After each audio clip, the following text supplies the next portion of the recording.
This episode of the Nerdball Podcast is brought to you by Fort Meigs CrossFit. Thanks to Fort Meigs CrossFit for allowing me to use their office for my studio. It's been a great partnership. This is something that's really added to the podcast. People really enjoy coming here, seeing the professional look of this podcast. So I appreciate them. They have classes 7 days a week for all age groups, all different types of classes. Check out their website for all the information, fortmeigscrossfit.com. My guest today, someone I met through the Metro Parks, through my job. We've talked quite a bit whenever I see her in the office. But we talk a lot about musical theater. So that's what she's into. Talk about being on the board of a theater group, being in different plays. What's it feel like when you don't get a role that you thought you'd get? Just singing in front of people. Talk about a bunch of different theater stuff. How she got started. Cheerleading. Being a strong mover, a lot of things. So it was a great episode, and I look forward to you all listening to this episode. So here's my guest. My name is Amber Wilkes, and this is the Nerdball Podcast.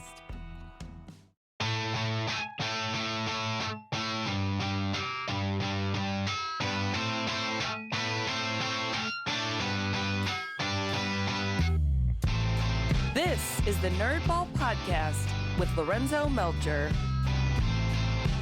Nailed it. All right, Amber. Thanks for coming on the podcast today. Yeah, of course. We met through the Metro Parks because we both work there. Mm-hmm. You have the awesome job of seeing our customers every day on a daily basis. I do. I would imagine sometimes it's cool because you get to talk to different people. But I would imagine there, and you can be silent with this question if you want to, or this statement. There are people that probably walk up to the door and you're just like, I don't. Here we go. Right? I don't want to get in trouble, but yes. No, that's customer service. But that's customer service. Yeah, it is. Yeah. It's everywhere. Absolutely, I sigh probably 120 times a day. But even in our parks in general, like when I'm going around, like when I was at Pearson, when I'm going around, there's people that love Pearson or love Wildwood or love Secor or whatever. Love it so much where sometimes it's like, okay, I know there's things wrong with this. I know you've been on this trail 6 times in the last 6 days. I get there's problems, and so it's just, again, because that's part of our job. Yeah, and a lot of it is like, we're getting to it. Yeah. It's coming. We just have to be patient. Or people will ask me about projects, and I'm like, big projects, I'm sometimes the last to know. So it's like, I don't even know this. Like, I'm sorry. They'll ask about they'll just have really intricate questions about things that are way above my head. And I'm like, the information will be released. Like it always is. It always ends up being released, how we did or why we did what we did. But a lot of times I don't get that information before the public. So and sometimes those people are like, well, I want to know before them. Yeah. Like I've been here every day. I should know these things. I get, and I get it too. Cause people do have really deep connections to our parks. So they do, they want to be involved and they want to be in the know. Which is good. Like you want obviously you want people to come to the parks, right? Mm-hmm. Yeah. Do you have, cause I know Jamie does, but do you have business cards for people at Wildwood to hand out? Like, hey, if you want to know this question or that question or whatever. I don't, but I have business cards that I can fill in people's information. Okay. Otherwise, I would have 5 million stacks of business cards to hand out for everyone in the parks. So I have ones that I can make, and sometimes I'll just put customer service and I'll put the main line on it. Nice. But now in my new position, I do have my own business cards for programming. But I would just make my own. And, put whatever number on it that the person needed or email or whatever. Yeah. How's the new, because I know you're kind of still doing both a little bit. Yeah. How's the new position going? Oh, it's great. Good. It's very different. Yeah. And I tell people in customer service, it was, someone comes in with an issue, you help resolve that issue, and then they're on their way. And then you wait for the next person to come in and resolve that issue. And it's just one at a time and then little tasks in between. And then my new position is just task. I start the day with a task list of 10 things, Yeah. and then I just keep adding to it throughout the day and keep marking stuff off. So I'm shifting my time management skills, which has been nice. That is always a hard thing for me is time management. Yeah. It was even on my development plan, and I procrastinated so much I didn't get that part done. So it's very evident that's an issue I'm working on, but I'm working on it. So we'll get there. So I just want a little background on how I know you. But the first question I always ask people is, what is something you've been nerding out about lately? Something you're super into? Hobbies, movies, TV shows, other things that it could be something you started when you were a kid or something you now. The only thing is it can't be about your job. So something basically to get you away from that. Love that. No, I mean, I'm the biggest nerd for theater and musical theater. Okay. So I'm very involved in community theater in the area. I act, I sing, I move, I don't dance. Okay. You move. I move. in the funny. circles, we call that a strong mover on our Does resumes. that mean a bad dancer?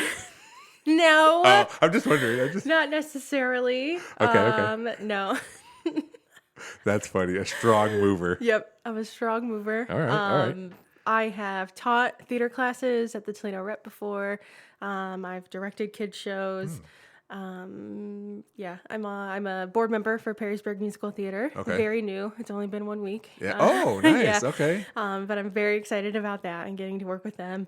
I'm going to be taking on like community outreach for them. Okay. So very excited about that. Yeah. So I have my hands kind of in a little bit of everything. Yeah. The only thing I don't really do is tech. Okay. Like lights and sound. Yeah. I think it's fascinating, but I just don't have the brain capacity for it. Well, that or the time, right? You're doing all too. these other things, And I don't know. I just rather would be on stage than behind stage. So Yeah. Well, how can you develop your strong mover skills if you're worried about tech? Exactly. Yeah. If I'm fixing lights. Yeah. Yeah. That's so like I know nothing about theater. I was never involved in it. Never done anything with it. I'll go watch when some of the kids I coach are in Perrysburg plays and stuff. We'll go watch them. Or I think we went to Otsego last year to watch Little Mermaid. Okay. Yeah. So we'll watch high school plays, but yeah, I that is all foreign to me. Like I don't know anything about it. So with that being said, of all those things that you do, is being on stage like your favorite part of it? Like acting, yeah. right? Yeah. What about that is? Do you like? I just love, I don't know, a lot of people will say, I like digging into a character. I love sharing stories and like, that's all. Yes, I do love those things, but I honestly just love sharing my talent with the world. Like my love language is, words of affirmation. So like after I do a show, like I just ride the biggest high when everyone's like, oh, giving me hugs. They're like, you did so well. And I'm like, I'll feel so good for weeks after. And then I get really sad because the show's over and then I jump into another one. Yeah. But I love sharing my talent. I love having an outlet. Like as a singer, like I always feel like I want to sing. It's like a pit in my stomach. Like I just always want to get it out. Yeah. And so when I have those opportunities, like it feels so good. Do you, besides like acting in the plays and musical theater and stuff, do you sing like, at restaurants or at bars or any of that kind of stuff? I don't. Well, I mean, do and I don't. It could be a different thing too altogether. Yeah. But So recently I've been with a few friends of mine. One of my very best friends is a drag queen in the area. Okay. And so we've been doing cabarets at Hamburger Mary's. yeah, the only reason I know I saw that, I think you posted something about it being canceled one day or something. Yeah, but we've done 3 of them. 1 of them was canceled. Okay. But the first 2, we did a Halloween one and we did a holiday one, and they were super fun. Yeah. So we just did like a couple of show tunes. Like my friend is a drag queen, but they are also like a phenomenal vocalist. So they don't always get to sing live when they're doing drag because it's all lip singing. And so when they get to sing live, it's like, they're amazing. Yeah. And so then we all just kind of got together and we were like, we love the drag community. We love the theater community. Like, let's bring it together and do something fun. So something different. And so we've been doing those. We'd love to do them other places too. Okay. So if anyone has a restaurant out there and they want a little show tune drag show, they're super fun. We keep it, You're good. we keep it PG, so if people want to bring their families, that's totally fine. Like, so. That's cool. That's we always, and now that we are, technically not quite owners of International Park yet, but I think about that, and my wife even says, we should go there one day. Just we've never been there. Yeah. To go check out Hamburger Mary's. It's super cool. Super cool environment. The queens there are so good. Yeah. They're doing like flips and all sorts of stuff. They are dancers, not just strong movers. If you are a dancer, can you also be a strong mover? If you're a dancer, you're a dancer. Okay, all right. I wouldn't. No need to put both those on your resume. No. Okay. No, I wouldn't. Strong mover would be an insult to a dancer. Oh, okay, all right. Yeah, see all the stuff I'm learning. I'm gonna have to get you a shirt that just says strong mover. Yeah. Yeah, I love that. That's that's funny. So, what got you like you're all involved in the theater, as you just said? What got you started? Did you start when you were young? I started later than most people I know. Okay. So a lot of people I know did like children's theater, did classes when they were kids. So like by the time I started doing community theater, I had just graduated high school. When I first stepped I did my high school shows. Yep. So I did like 4 or 5 shows in school. And then after I graduated, I stepped into community theater. And everyone at that point was already like, oh, this is my 25th show. And I was like, oh, it's my first. Oh. I still had great roles, which was nice. But yeah, I was definitely behind getting started. But yeah, it was just school. I was in choir. And then I did go to TSA, Toledo School for the Arts, for about 6 weeks as a freshman. And I was too intimidated by everyone and everything. Oh, really? So I told my parents, I was like, I miss my friends. I want to go back to school. Yeah. And so then I went back to Bowser with all my friends. And Okay. I still feel like I had really, really great opportunities when I was there. When I was at Bowser, like the 4 years that I was there, we had a very thriving theater department. We did big shows. We did my senior year. We did Beauty and the Beast. Oh, wow. Yeah, we tackled some really, really good shows, and we did them really well. But yeah, and then I just kept going after that. Just did community stuff after that. So what were you involved in when you were younger? Like in grade school? Like did you do? I was a cheerleader. Were you? Okay. So nice. I did cheer. I was a pom girl. So you got to use your strong mover skills there. Yeah. Well, I would consider myself a dancer at that point. I used to be a dancer. Okay, now I'm a strong mover. Sorry. No. I can't help it. I know. It's such a funny concept. No, I was like a pom girl when I was really young. Like my brothers all played football. My dad was a coach, so I was at every game. And I would just be like mimicking the cheerleaders on the sidelines. Yep. And one day, like one of them threw a pair of pom-poms at me and they were like, come and join us. And I was like, oh my God. So I did that. And I did that all the way through high school too. I think I stopped maybe my junior year. Okay. So my last year as a cheerleader was my sophomore year. But up until that point, like I did competition. I did all sorts of stuff. That's always, so my daughter does baton competitions now. And the last one we were at was also a cheer competition. So there was in a separate room. But that world, it's like, I can handle baton because it's like, it's just you and like, you're by yourself, like doing it. But like seeing those cheerleaders, like, stack on each other and flip and, all this stuff. It's so crazy to me. Yeah. It's intense. A much different world today than it was when I was involved. But yeah, I mean, I remember when I was involved too, like I cheered for the Bengals at Arlington. And like our squad was like the squad to beat. Like I have so many trophies and stuff from that time. Like our coach was like, she was kind of a nutcase, but she made good athletes. Yes. Yeah. But like, I just remember sitting at practice, like she would, like we would be doing just like such dangerous, like crazy. Like, let's just try it and see what happens. Yeah. Like, and so like I remember we had like these mounts and stuff that would like spin around, and then girls would flip out and flip back in, like, and it was crazy. Like just basket tosses, tossing girls like 20 feet in the air. Like we did it all, and like, and it was super fun. I was super athletic. I was in great shape, and now I'm like, I wish I was in the same shape I was in when I was 13. Don't like, we all? like it's crazy, but.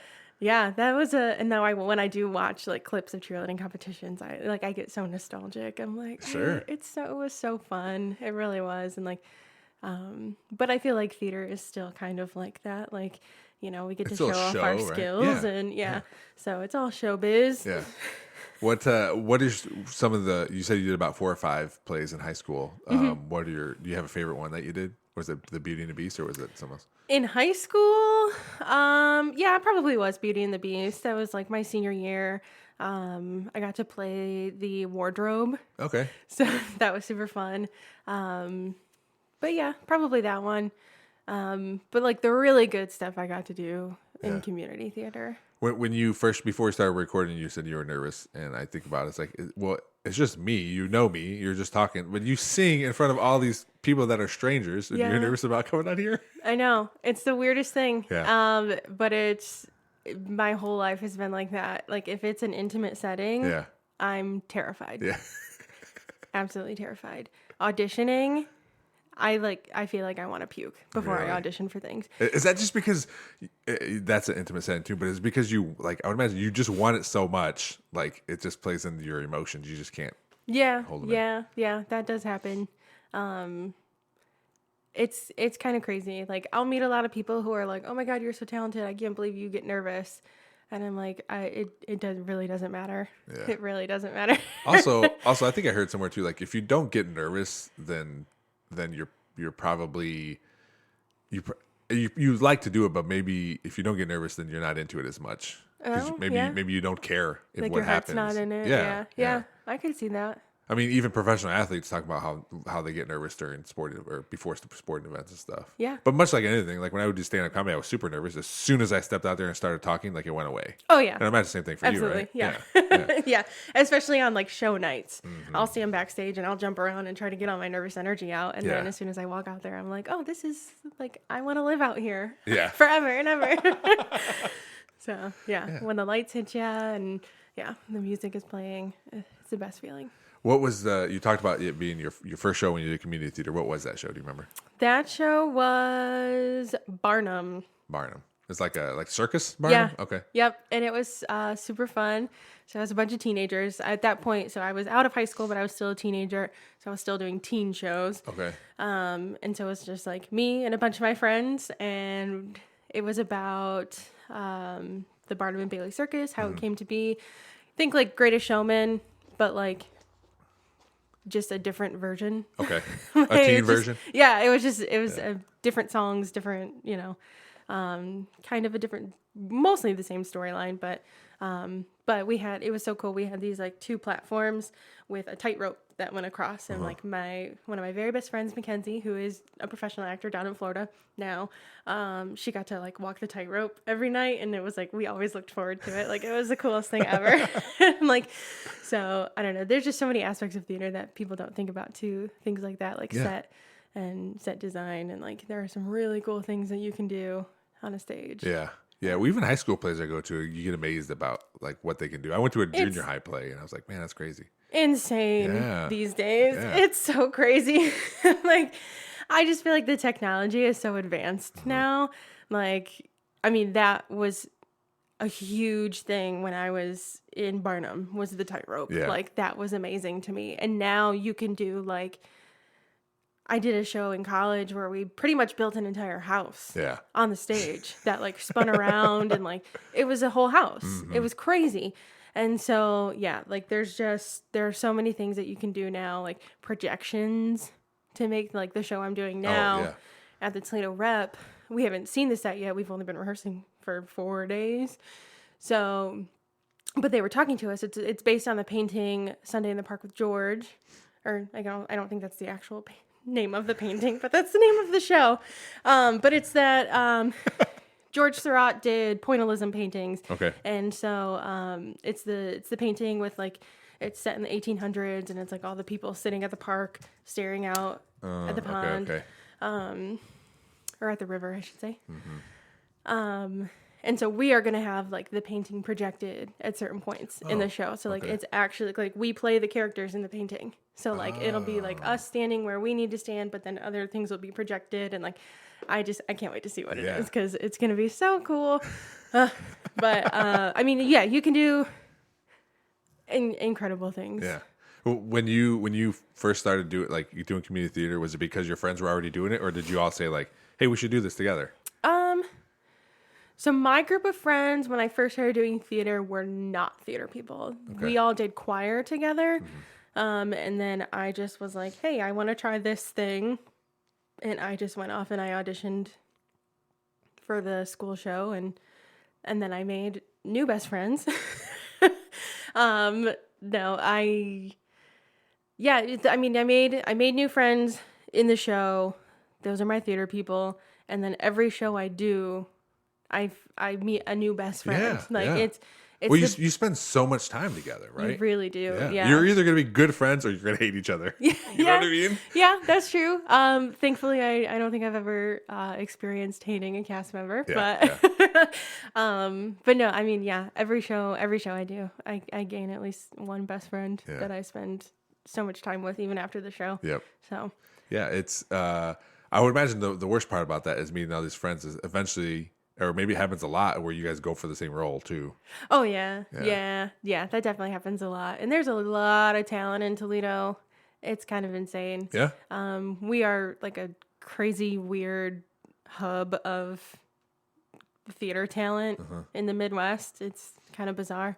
But a lot of friends going out for the same roles. Yeah. And sometimes you get it, sometimes you don't. And you just hope for the next one. So. Was there a role that you remember specifically, like I want to get this role, and you didn't get it? Oh yeah. Does that happen a lot? Not a lot, but enough that I remember it. Yeah. What was one that kind of sticks in your head? So there's a show called Something Rotten, and this is no shade to the directors or the cast or anything that ended up doing this show. But it was a devastating moment for me personally. Sure. And I know that all of those people can relate. It's a show called Something Rotten. It's based on two brothers who write plays at the same time as Shakespeare. Okay. So they're like competing with him. And it's just this like crazy farcical, it's hysterical. It's got joke after joke after joke. It's nice. Such a funny show. And the character that I wanted, her name is Bee. And she's the wife of one of the brothers. And it's just a really great role. It's a show that I love. And I really, really wanted to do it. But it just didn't happen for me. And it's okay. Yeah. I don't mean to bring up bad memories. No, it's okay. But it brings up a good point, though. Like, even if you don't get the role that you want, there's another audition next week.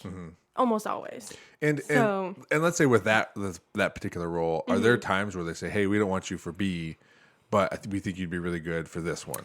Yeah, so when you fill out your audition form at the beginning of auditions, it'll ask you, will you accept another role other than this one that you want? Okay. 9 times out of 10, I typically say no, just because my time is my time, and I want to make sure that it's worth my time to be in the show. If it's a show that I really love, or I don't have like something else in mind that I could also try for, if that makes sense. Okay. Like another audition next week, where like, oh, if I don't get this one, then I'll audition for that. Yeah. Because I love both shows, you know. So 9 times out of 10, I usually say like, no, like I really want this or this, or nothing else. Yeah. I thought you were gonna say go the other route, but yeah, that's so that surprised me to say that. Okay. But I understand, because you said like, if you're focusing your energy and time on this role, or maybe 2 roles or something that you put on there, you already went through the script or went through whatever, and you noticed like I think these would be perfect for me. If they offer me these other ones, I don't think those are good for me. I'm just not as interested. Yeah. And you're gonna spend so much time doing these things. You have to be interested. You have to love it, right? Yeah. And the director is 100% of the time gonna be thankful for you being honest. Yeah. Because if you say, oh, I'll take anything, and then they offer you something that you didn't actually want, and then you quit the show, like then they're scrambling to find a replacement. And like if you would have just been honest in the first place, then they wouldn't be in that situation. So, but then there are shows where you're just like, I could play a tree in the background and I'd be happy. Oh, okay. Like, so actually this show that I'm in now. I was just going to say, it sounded like you had a show in mind. Yeah. When you said that. Yeah. Oh yeah. I mean, there are a few, but this one that I'm in now, I went to the audition, originally had put on there, like, I want this character, or nothing else. Mm-hmm. Like, she has the most songs. Like, she is a complex character. Like, I would just really, really like to be her. I'm not really interested. And then they gave us, or I went into my audition, and it was a group audition, which I hate. Wait, why? Because then you're in there with, like, it's an intimate setting, Yes, Lorenzo. for sure, got it. But not only is it an intimate setting, but you're singing in front of the people you're competing with. Okay. So they took us in, like, a group of 5, and we all went in, and they just went down the row. Like, you had to sing your audition cut. So it's like 5 dots. Yeah. Right, okay. Well, I mean, not everybody wants the same part. This is the initial audition. Okay. So everybody's like, I just want to be in the show, whatever part they're auditioning for. Okay. So everybody sings their audition song, and I'm sitting there, and I had to have gone like 4th or 5th towards the end, because I'm sitting there and I'm listening to these other girls, and I'm like, holy crap, they're so good. Yeah. I'm like, they were so good. Everybody. I was like, oh my God, she's amazing. Oh my God. Like it was a great feeling, because then you know, like, the show is going to be good no matter what. The show is going to be good. And so I actually emailed the director after I left the initial audition, and I was like, hey, put me anywhere. Okay. Like, this is going to be such a good show. That's cool. Put me anywhere. I love the director. So, like, it wasn't the best feeling putting on there, like, no, I don't want anything but this part. So I, like, already was on the fence about it, because I'm like, I really want to work with her. Like, I love her so much. But again, my time is my time. So then I, like, saw these other girls. I was like, oh my God, no, like, I have to be a part of this no matter what it means. Like, I have to be involved.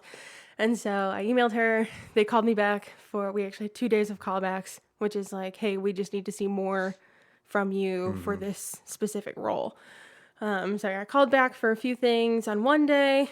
And again, everyone was so good, like so good.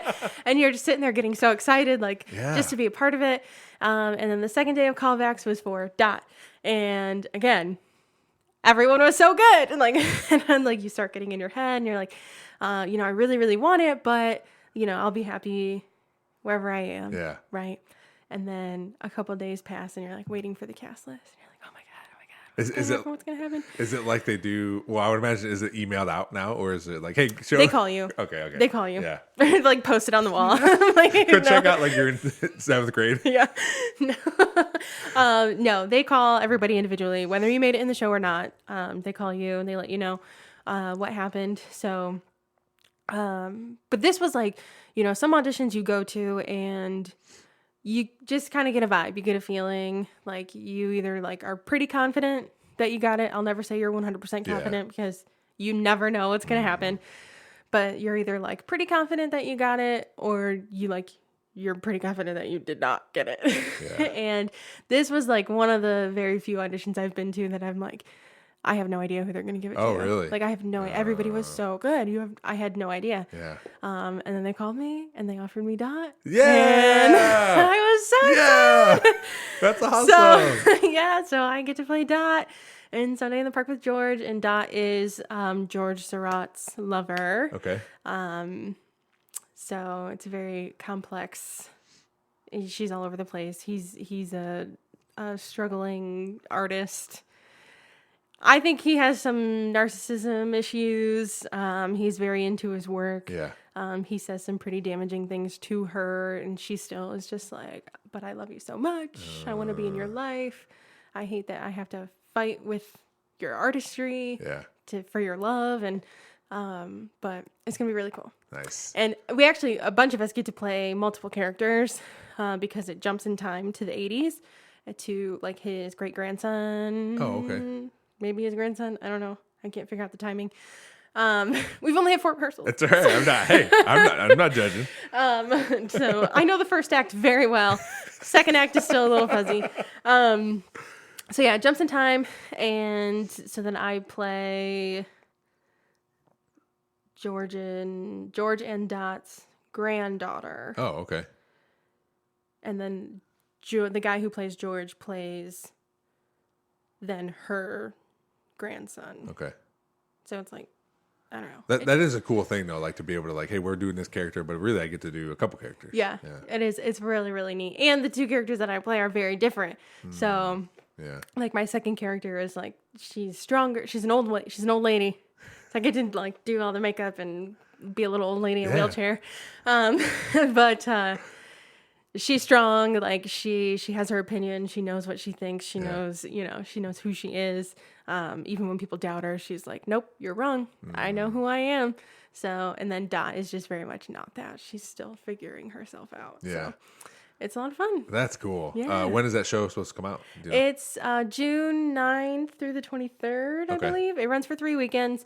Toledo Rep usually does like Thursday through Sunday the first weekend, Friday through Sunday the second weekend, and then Saturday and Sunday on the third weekend. Okay. All right. Or maybe Friday, Saturday. That's cool. That's I should know. That's all right.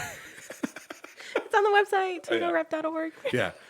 Well, I'm excited for you. That's awesome because you're right. Like, it's one thing to go and just sing by yourself, and all right, if they like me, cool. But then to be with all those other people, and like you said, they're all really good. You're like, well, I don't know what's going to happen. I would imagine that's a different kind of anxiety because you know your competition, like you know what you're going against. And I think some directors do it on purpose. Yeah.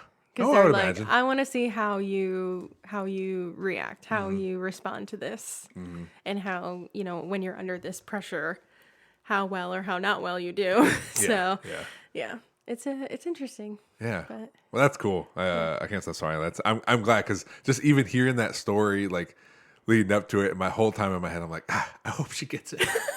Because I don't know how I'm going to react if she didn't get it. Yeah. Want to end the podcast?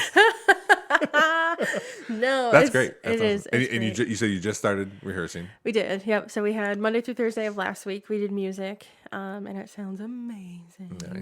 Nice.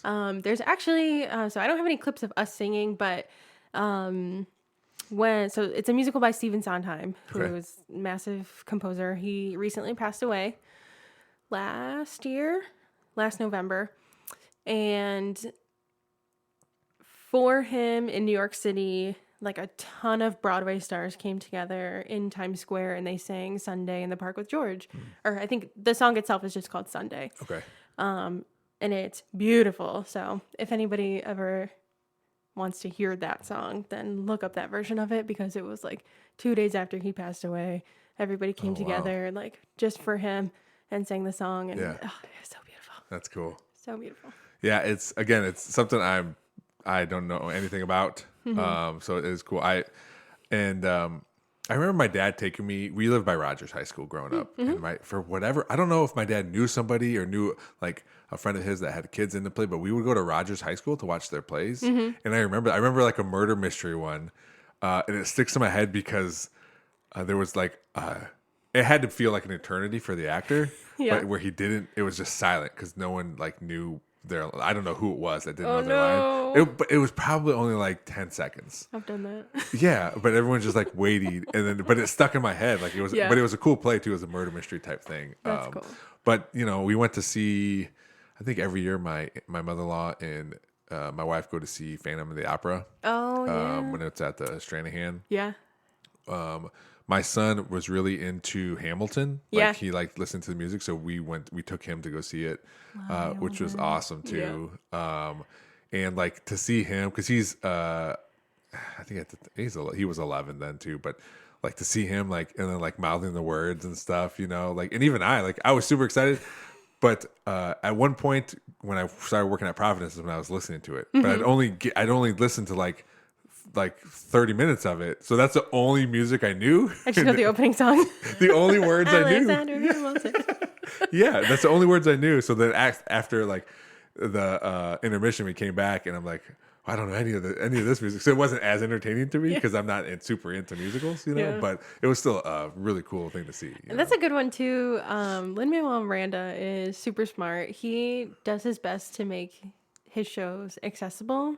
So like putting it on Disney Plus, like that was huge. Yeah, you don't get to see professional shows filmed like that, like hardly ever.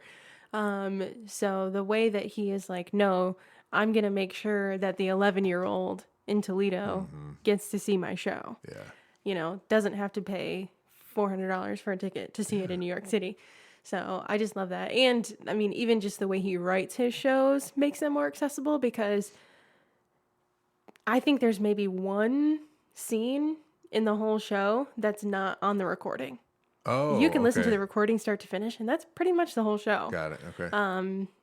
There's not a lot of dialogue. I think the only thing that's not in there is, well, I don't want to give anything away, even though it's history. Everybody should know. But someone dies and writes a letter. His father writes a letter to Alexander Hamilton, and they read the letter. And I think that's like the only part that's not in the stage, or that's not on the cast recording. Oh, okay. All right. Which is cool. So. Yeah. It was a good time. And actually obviously I have kids, and all the music and all the Pixar and Disney movies, that he's done too. Moana. Yeah. And listening to like on TikTok, like when they were doing, it was before Hamilton was even in New York, like it was the cast singing it at the White House. Oh yeah. And like to like see them do it, and like before it became what it is, that was pretty cool too. Yeah, I mean, things go through previews, workshops, all sorts of things before they actually make it to Broadway. So it's like that show may have opened in, I don't even know what year, 2016 or something, but it's been being conceived for 6 years before that. Yes, probably even earlier than that for Lin-Manuel Miranda himself. Whenever his brain, the idea was sparked in his brain. Yeah. But yeah, it takes a long time to get shows from point A to opening night. Yeah. So. And like the amount of things that could go wrong too during all that time. Like it's not like, hey, we're putting a show, it's going to be out in 3 months, and are things going to go wrong? Yeah, but it's in a 3-month span, so it can't be too crazy, Right. all that time. Or maybe there's time where he was like, you know what, this ain't going to happen, and put it down for 2 years. And just I'm sure he probably crossed pages out the night before opening night. I mean, he's probably editing all the way up until the end. Sure. But yeah. Did you, so we've been talking about you acting and being in the musicals and stuff. Is there any part of you that wants to like write one or direct one or any of that stuff? I've thought about it a lot. Like sometimes I'll just be sitting there and I'll be like, mostly like when I meet somebody who's really interesting, I'll be like, man, they'd make a great character in a play. Like even like some of my best friends, we have always joked about writing a play that's like almost like the show Friends. Yeah. Where it just like, it involves just like the 6 or 7 of us. And it's just like a situational comedy where it's just us being weird, our characters based on us being weird. So I think about it all the time. Do I have the time or the brain capacity to actually do it? Yeah. Probably not. Maybe when I'm retired. Yeah. We'll see. I think about, because I love audio dramas. So when I listen to podcasts that are, like stories, and I think about like, I want to write one. I think it'd be cool, and, as I continue to do edits and learn more about that kind of process too, like figuring out ways to, put music in. I even have like a guy, it's my brother-in-law, Jake Paluski. He plays music, he does music, and he edits videos and that kind of stuff. And I always talk to him like, I think about doing this thing, would you ever like write music or do? He goes, yeah, man, just let me know whatever you need. Even like all this, like my intro to this podcast and my 3 different dads podcasts. Like he just sends me music. Like, hey, I'm looking for this, or can you send me, music without the words so I can just use it for these things, and he'll just shoot stuff over to me. So I even have like this like resource to like help me do all this stuff, and he's super involved in the community and that kind of stuff too. But the same thing, like when can this happen? Or, there's no space. Yeah.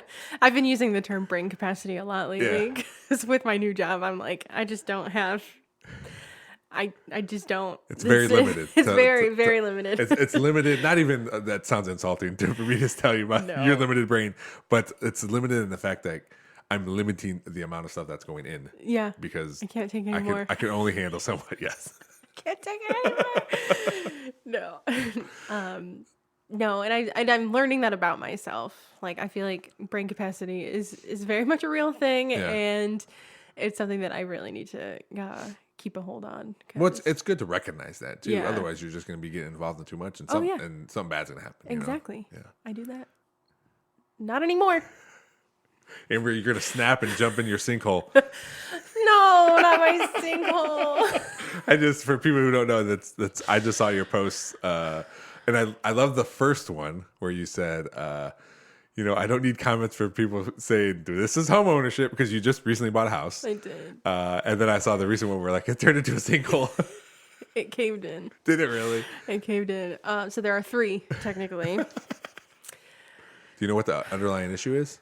The water line from my house has become dislodged from the main water line. Okay. So all my water is just seeping into the yard. Yeah. Which is great. So there are 3. They're small. I mean, they're not like massive sinkholes or anything. Like, they're like a noticeable. Yeah. Yeah. One is like twice the size of the other ones, and that one's like right next to the sewer grate. It has 2 cones in it right now. 2 barrels. It's big enough for 2 barrels.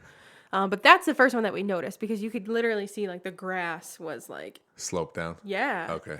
I was like, so that happened quickly. All right. So that was the first one that caught our attention. And then we were like, there's a dip in our driveway. Oh man. That hasn't been there. And so we like kept an eye on that for a little while, and someone actually came out and spray painted a circle around it. So we were like, okay, someone's aware of it. Mm-hmm. And then all of a sudden it was like really bad. And we were like, okay.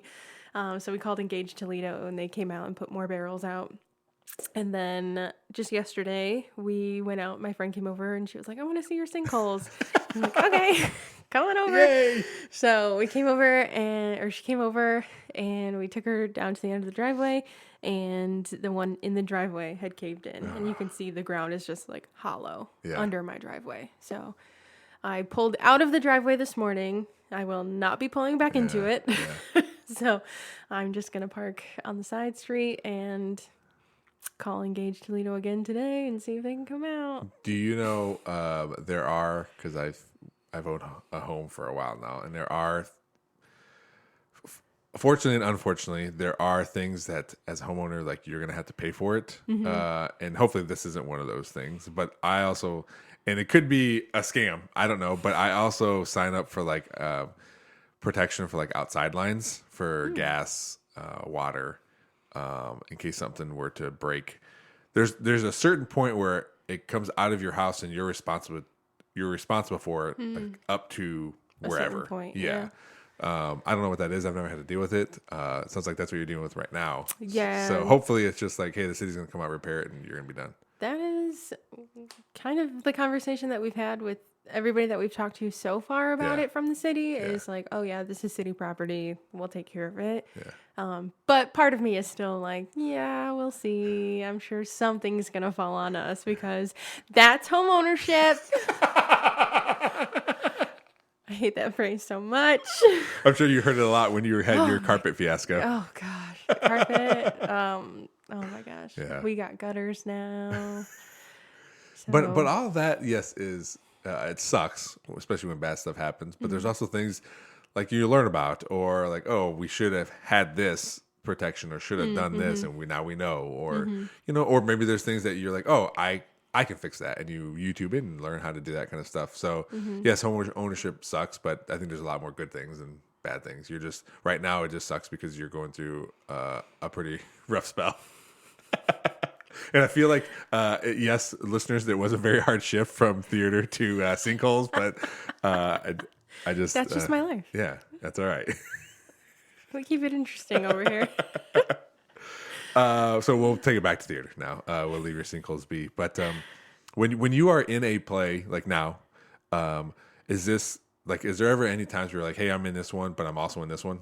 Oh, yeah. Is it? Okay. Yeah, absolutely. And I would imagine, too, like, if that's the case, are there like, hey, this is my main one, and this other play I'm doing, I'm like a side character or whatever? Or if there are times where like, hey, I'm main characters in both these things? So I try not to let them overlap very much, more than like a couple weeks maybe. Okay. But yeah, sometimes you are like lucky enough to like, hey, I just have a kind of a small role, so the director understands like, the other show is your first priority. Oh, okay. But yeah, I try not to let them overlap very much because it's stressful. Oh, I imagine. Yeah. It's a lot. But like side gigs, things like that, like the Hamburger Mary's concerts, things like that, like I'll overlap those all the time. Yeah, because they're like more like one-offs anyway, right? Yeah, like today, actually, when I leave here, I'm going to a listening party for a musical that I don't know if I can disclose details. It hasn't been announced yet or anything. Okay. But it's a musical that someone came across that they want to do with their theater company. And so we're going to get together and listen to it and see, who all is interested in being a part of it, how we're going to move forward. Why is why'd you put listening party in quotes? Oh, just because I've never been to one. Okay. So I didn't know that they were a thing. Okay. But it's just a listening party. We're just going to listen to the soundtrack. And The way you do it, like listening party, like, we're not really listening, we're just partying. Oh. That's the way the quotes, that's what the quotes made me Well, think. I guess maybe it could turn into that. Again, I've never been to one. Yeah. So, no, yeah, I don't know why I did that. But, yeah, we're just getting together to listen to it, to see, if it's something that we want to do, a project that we want to tackle. Nice. And, yeah. Okay. And you mentioned too at the beginning, you're on the board now of was it Perrysburg Musical Theatre. Okay, which I didn't know was a thing until probably a couple years ago when I saw they were looking for kids for certain things or whatever, and I was like, oh, we're trying to get my daughter into some of that stuff because she can't have enough cameras on her. Like everyone needs to see what she's doing. And I love that. Yes, but she just I don't know. Whenever we ask her about it, because she watches plays and like she likes to sing and do all that stuff, and we ask her about it and she's like, I don't know, and we try to tell her like, you do baton like in front of people, like that's just you're like, so I'm trying to get her more into it, but it's just she's done the plays at Perrysburg Rec. They do the rec center, awesome summer program. Like they have all kinds of stuff for all different ages, and we always send our kids up for everything. My son unfortunately is going to start aging out here soon on things, but it's been such a cool thing during the summer that my parents or my in-laws take them to drop them off at these classes. But one of them recently has been a play. I forget what they call it, but they do a play. Nice. She was in Beauty and the Beast. She was the candlestick. Yes. I love it. And my wife is so good at art, like making stuff. Yeah. She got this like full body gold like bodysuit. She took the half gallon milk jugs and put handles and stuff, made them look like candles. It was amazing. God. And then she had one and put an elastic strap on it. She had one for her, like a hat. It was so good. And Lily went out there with set her little lines, and it was like 1 billion degrees that day too. Cause it's in the summer. Is. Yeah. We're outside. Set her little lines. And last year, I forget the play, but she was one of the narrators. Oh, Alice in Wonderland. Okay. So she was one of the narrators. Nice. So she got to, just read a bunch of lines and stuff. So she really likes it. I'm just trying to, I don't know. Do you have any suggestions on like just trying to like get her out there or Oh yeah. So Perrysburg Musical Theatre, we have, we do a kids show every summer. Right now, it's March 30th and 31st. So it's already, it's already in the works. They're already rehearsing and everything. But it's called The Claw. It takes place in a claw machine, like a stuffed animal, like a claw machine, an arcade. I remember seeing ads for that. Yes. It's really, really cool. Okay. I've made some of those ads. Oh, nice. No, like the kids' bios that you see that they're posting recently. Yeah. I made all of those. Nice. But that's a cute little show, and we do one of those every year. Okay. So it's a kid's show, and then they have a teen show coming up. They're going to be doing Les Miserables. Okay. Very, very, very popular show. I know a lot of teenagers are like chomping at the bit for auditions. Our high school did it when I was in high school. Yeah. People love it. Oh, well, people either love it or they hate it. Really? Yeah. I love it. Okay. I got to do it years ago. Yeah. At Oregon Community Theater. And I got to play Eponine, which was like a bucket list goal. I don't know anything about great. it, so I'll take your word for it. Great. But So they're doing Les Mis this summer with the teens. The auditions are on August 10th, I believe. Double check me on that, maybe. And then, so we do all of our like kid or teen stuff during the summer when kids are out of school. Do you have like workshops or anything like where kids can like go check it out, or adults, I guess, too, right? Usually, yeah. So we've had workshops in the past. We've brought in like people on Broadway have come and done workshops with us. I know like if we're ever doing a show that involves like all ages, they will do like an audition workshop, like get your kid prepped for the audition for this show in particular. They're always different, so I don't really have any to like plug right now. But yeah, absolutely. Perrysburg Musical Theatre. That's their name, like or our name now on Facebook and Instagram. So definitely follow. Like that's how I learn about 100% of the things that I get involved with in theater but from following all of these theaters on Facebook. Social media and stuff. Okay. So Perrysburg Musical Theatre. I joined their board because I've never had a bad experience doing one of their shows. I bounce around from theater to theater to theater. And that's not to say that I have any theater in mind that I just always have a terrible experience at. But like there's almost always something that just kind of like taints the experience a little bit at least. And I just have never had that with Perrysburg. Okay. So I'm like, I know it's a good group of people. I want to help them branch out even more into the community, into different communities. So I was like, yeah, this feels right. Good. So, what do you have any grand plans? Because you said you're in your outreach, right? Is that what you're doing? Do you have any like ideas or new ideas or anything coming up for what you want to do? Because I always try to think about that too. Because I coach, for Perrysburg High School, so I'm always trying to like involve the community or like getting them. Obviously, football is a big deal already on Friday nights, but what about the other weeks when we aren't having football games, like trying to get people more involved with the program? For me, it's mostly I want to try and set up like performances places. So even if we don't have a show actively happening, I can at least say, hey, here's a bunch of people who are typically involved with Perrysburg Musical Theater who I think are good, like representatives of the theater. Okay. And we go out and we sing, a couple songs from just random Broadway musicals. Yeah. For all sorts of events, pride events, sporting events, fairs, festivals, all like stuff like that. Like just getting faces out there. Yeah. So that people know who we are. Yeah. Yeah. Well, that's obviously important because you need to not only for people to buy tickets and go to your shows, but for people to be in the shows. And again, like you said, it's not just like, hey, we need actors and singers. We need people building sets. We need people running all the lights and the shows. And sounds like we need your wife to help with costumes. She loves that kind of stuff. Yeah. She's and like just finding whatever to make something. So cool. Yeah. I love when people are creative like that. Yeah. But I had someone on last week, Kelly Brown. She's vice president at Carpets by Otto, but she's an artist. Okay. And I got in this deep dive because she told me she makes miniatures. And for whatever reasons, I love mini things. I don't know why. Maybe it's because I'm a giant dude and I just like tiny things. I don't know.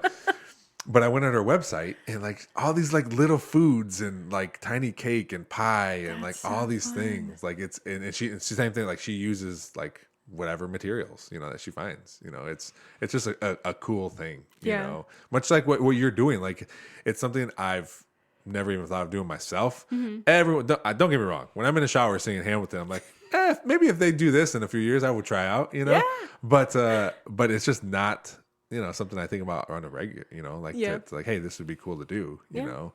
So I think it's a cool thing. Did you? I know we texted before, talked about either singing something or giving me something. I'm not gonna make you do. I'm making you whatever you do, whatever you want. If you'd rather just send me a file, I can put it at the end of this episode and we can play that.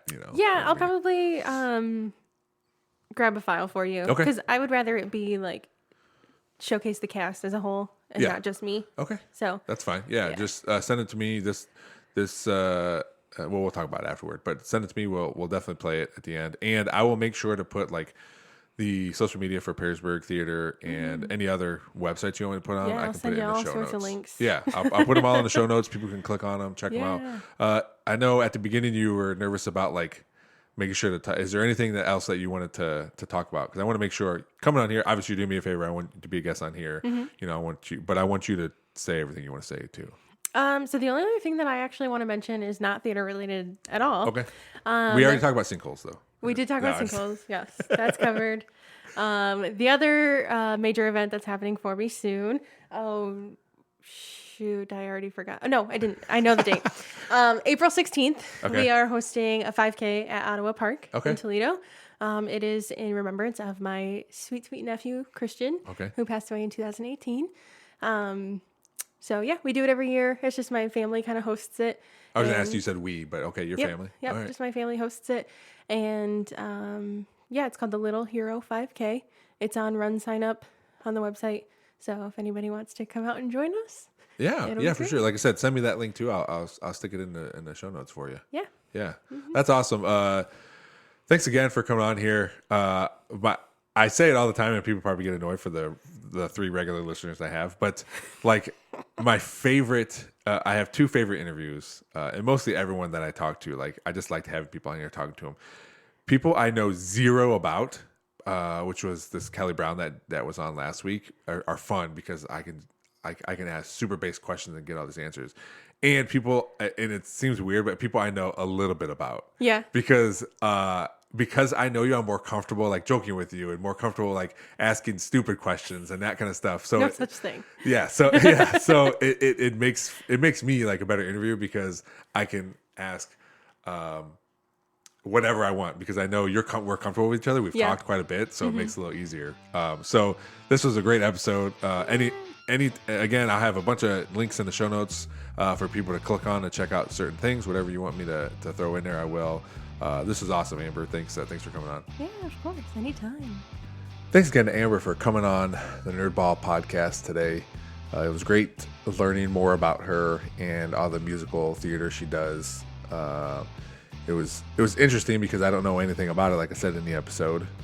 So all this technical stuff she was talking about, going out for roles, working with directors, wanting to possibly write her own. Like it was all information that was new. So it was all very interesting to learn that, especially from someone I know through work.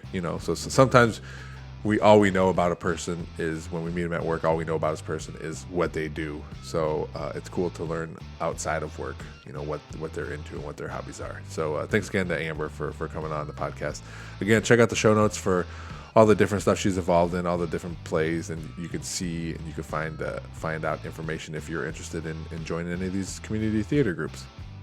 As always, thanks to Cuttlefish Graphics, Real JP Multimedia, Perrysburg Junior High STEM Lab, and Big Daddy Graphics for helping out the podcast. Thanks for listening. We'll see you next time.